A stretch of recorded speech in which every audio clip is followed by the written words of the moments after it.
Hello guys, welcome back to my YouTube channel. My name is Jess, and if this is your first time, you are welcome and I'm very glad that you're here.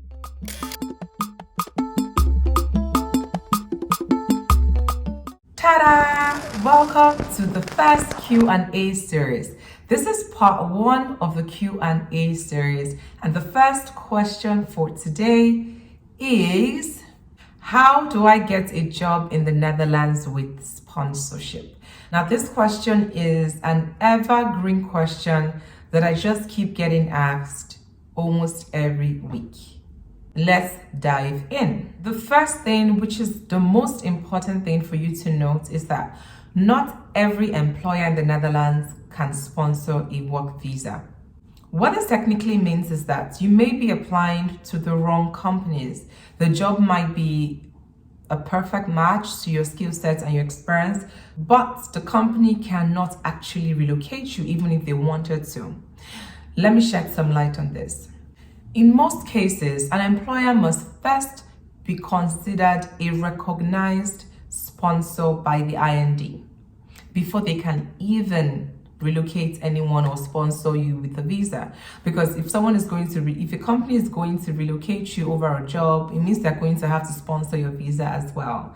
And if this company is not a recognized sponsor by the IND, then that's not going to happen. Let's start with the basics first. What does a sponsored job mean? Like, what does it mean when you say, oh, I got a job and it was sponsored, oh, I got a sponsored job, or I got a job with sponsorship? What does that mean? This is a type of employment where a company or an employer supports the sponsorship of your visa. So they basically help with your work visa. Now, not every company in the Netherlands can do that. And if you get employed by an employer that is recognized by the IND in terms of sponsorship, your visa processing time is actually fast-tracked. So you get a fast-tracked application just because the employer that has employed you, granted you an offer letter, giving you employment, is recognized by the IND. So typically it takes about 3 months, but if you're coming by that route, then it would only take about 2 weeks. So basically the first step is for you to research the types of organizations, the different companies that can basically sponsor a visa and then automatically be able to relocate you over a job. But there are a lot of companies that are actually recognized sponsors by the IND. Almost any company can become a recognized sponsor by the IND. They just need to fulfill some requirements or some criteria to get them there. Your next question is probably, so how would I know then? How would I know what companies or what employers are recognized sponsors? You go to the IND's public register and you'd be able to find the list of employers that are considered recognized sponsors. And the recognized sponsors are categorized by the residence purpose. So you have the recognized sponsors under the highly skilled migrant visa route. You'd also have the ones through the au pair route. You also have another for educational institutions. And the last one is under scientific research. So these are the 4 categories via which you can get sponsorship, but the 4 categories that we have employers registered under the IND as recognized sponsors.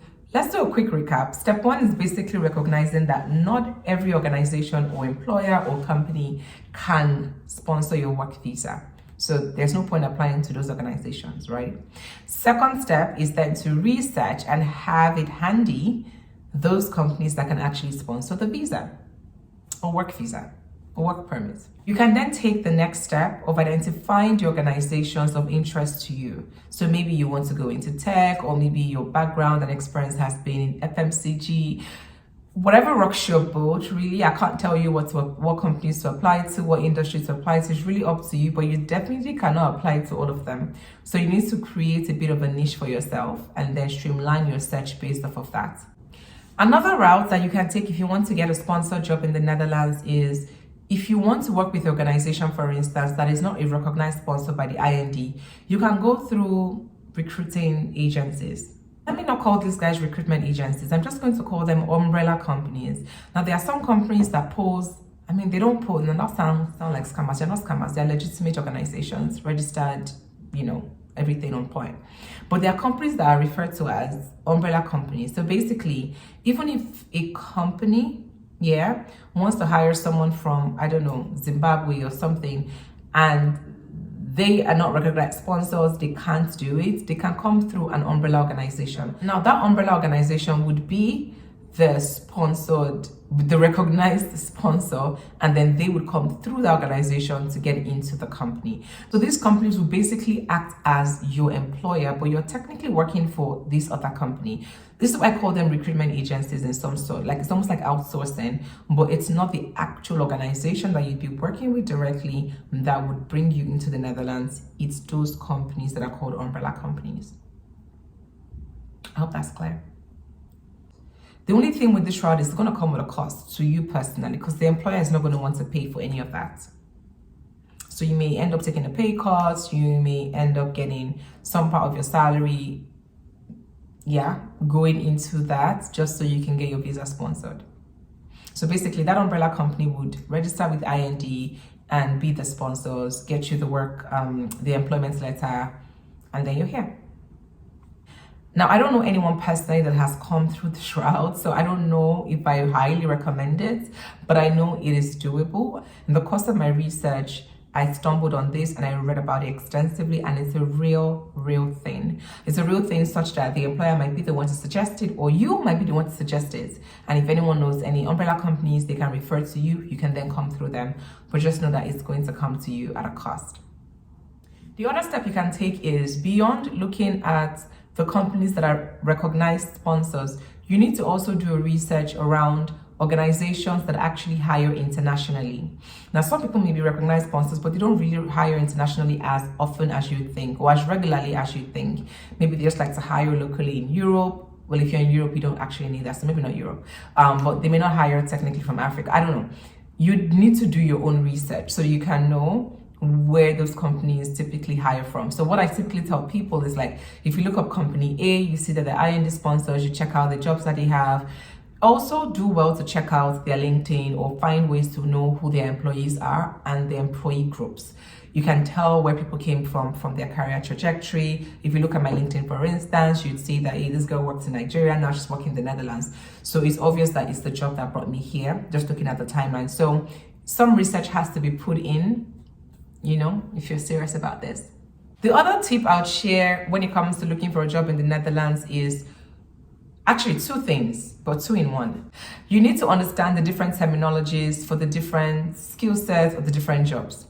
Now, in your home country, maybe a certain type of work is called this, and then in the Netherlands, that same type of work is called this, but it's reframed in a different way. You need to understand those, like to understand the different terminologies that are being used in your home country versus the Netherlands, so that you can then be able to, one, tailor your resume accordingly, such that if the ATS is searching for those keywords, your resume comes on top, or at least, it's shortlisted just based off of that. It basically is helping you know that, hey, this is a different country from where I'm living. It definitely comes with its own local nuances, therefore I need to adjust accordingly. The other part to this tip I wanted to share is that you need to also acknowledge that there could be differences in levels. So maybe in Nigeria, you're a VP of something or a director, but the role here could mean that you could be a manager or even an individual contributor. So I'll say you need to keep a very open mind, okay? You need to keep a very open mind and go and look beyond levels. Read the job descriptions, understand the scope and impact of the role before you rule it out or before you even apply. Could you be way too overqualified for this role? Could you be underqualified for this role? Are you just a perfect fit for this role? Also acknowledge that it's a new role in a new country. What that could also mean is a bit of adjustment, actually a chunk of adjustment, because you don't have the European experience. So you need to think about those types of roles where, do I need to understand the local nuances, the local context of the land before I can work in this capacity? For instance, is a company going to hire a HR manager to come look after payroll from Kenya to come do it in Europe? Maybe not. It's not impossible, but maybe not, because they can find someone here who understands the tax rules and regulations, someone who already knows how to do payroll for the country. They'd rather hire that person here than go outside to hire that person. So you have to think about the work that you're applying to, the job you're applying to, the local context behind it, if it's necessary or irrelevant. And the final tip I'd also share is, because the company can hire internationally doesn't mean that they're hiring for that particular role internationally. Do you understand? You have to understand the talent market as well. You have to understand whether this is a role that a company would want to spend money to bring people into the country for, or would they rather hire someone locally, or maybe even from the region, like even from Europe. So those are the things to put into consideration. Bear those in mind before you then start to throw your applications randomly. And then my final, I know I said that was my final, but my final tip is leverage network. If you found a company that definitely hires internationally, that definitely is recognized as a sponsor by the IND and definitely has some exciting jobs, then you need to connect with the employees that you can find on LinkedIn, for instance, and then send them a note asking them to refer you or push your resume in front of the hiring team or the recruiting team. So that wraps it up for Q&A part 1. If you have other tips, please put your thoughts in the comments below, so the persons who asked this question can get even more value beyond the answers that I provided. Okay, thank you guys. Don't forget to subscribe to my channel, and I'll see you in the next Q&A.